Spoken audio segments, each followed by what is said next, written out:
Hello, people, and you already know who I am. But, anyways, I'm just doing this video because a few people out there were asking me, and because of my past videos on animations and some cartoons and even some movies. And since on this channel I pretty much talk about anything and everything, I was going to get on to talk about, I guess, the new Thundercats and what I thought about it.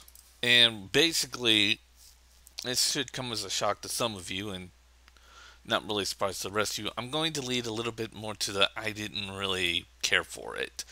I didn't hate it, and it was a fine cartoon. And if it succeeds, it's fine. It's good, and I'll be all the more happy for it. And more power to you and the fans of the new series, and that's great.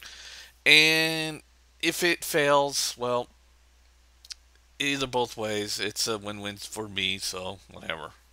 And what kind of bugged me, which made me lean more to the I didn't really care for it area, was how they retconned everything in the original series and basically did this whole slap in the oh man, the 80s are the worst time ever. We gotta forget them completely. You know, I'm fine with the whole remembering the 80s stuff and crap like that, but when we start getting into the whole fuck you 80s, we're getting into an area of a generation war that can now could end up to be quite fucking stupid. And what I'm talking about is basically what happened in the mid 90s, but I don't really want to get into that little war. And as for it looking very anime and Lionel having this whole Dragon Ball Z like hairdo, I'm not surprised, and I wasn't surprised when I saw it, given the production company is Warner Brothers. And I don't know why everybody is so shocked that Warner Brothers is going to do an anime like show. I mean, have any of you seen Batman animated series when it first came out?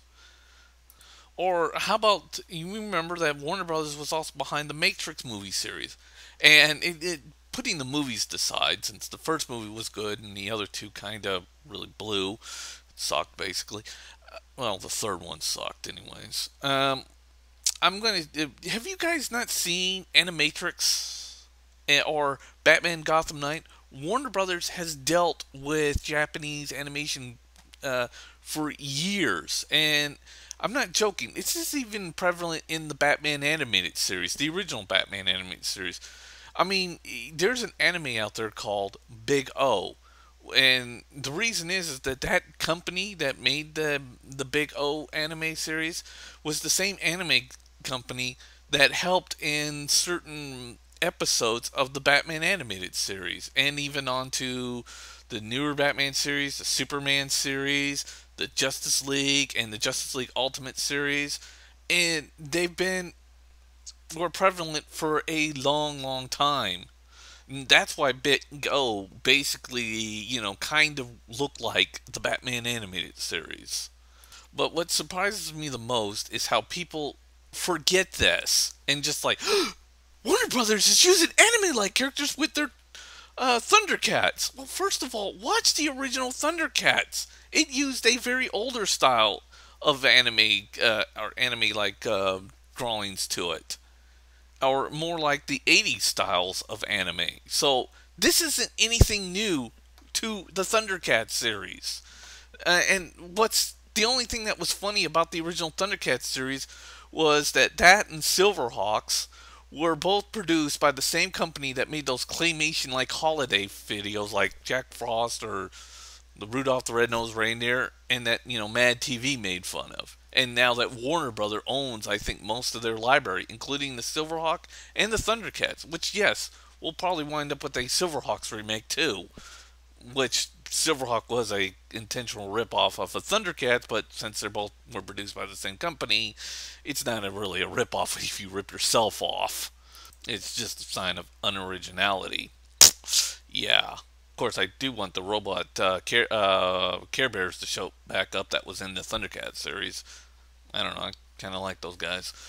So, this whole And and what's funny is that the Batman animated series, along with another show by Universal Pictures or Universal Cartoon Studios, which is shut down by the way, a show called Exo Squad, which I think was probably really one of the best sci-fi operas made in a Saturday morning cartoon format. Like, uh, basically predates the last Airbender cartoon, which I also understand the last Airbender was also produced by Warner Brothers. I think. Well, actually, the last Airbender and all that came from Viacom, and well, Nickelodeon is owned by Viacom, but still, there's been plenty of shows out there that predate the whole let's imitate anime. And by the way, the Exo Squad, it didn't really imitate anime because and the whole style and animation because well, its animation kind of sucked, but it did succeed in stories and how the stories were told, and that would I guess relate to either Gundam or most of the other let's get into a giant battle suit and fight, and Exo Squad succeeded in that area, and I still and yes, I loved Exo Squad when I saw it. It was an incredibly good anime show. I mean, American anime show, I guess you would call it, and and of course, the large amounts of death that occurred in that show was unbelievable for only 2 seasons. And yes, it's on the list of possibly be remake, but since it's under Universal's, I don't see that happening because let's face it, Universal's animations have not been great. And Axel Squad was more of an accident than an actual find. But you'll find its other rip-off television, live-action television show that ripped off Axel Squad called Space Above and Beyond. Yeah, I said that. It's not exactly a copy of Axel Squad, but it was a pretty damn good, close imitation. But yeah, Thundercats was okay. It wasn't something I really cared for, especially when they retconned everything about the original Thundercats, and I still scratch my head. And as for this whole thing about why are they making it more anime like, dude, have you seen the original Thundercats series? It was very anime like too, and this series is no different. They just gave him like a Dragon Ball Z haircut.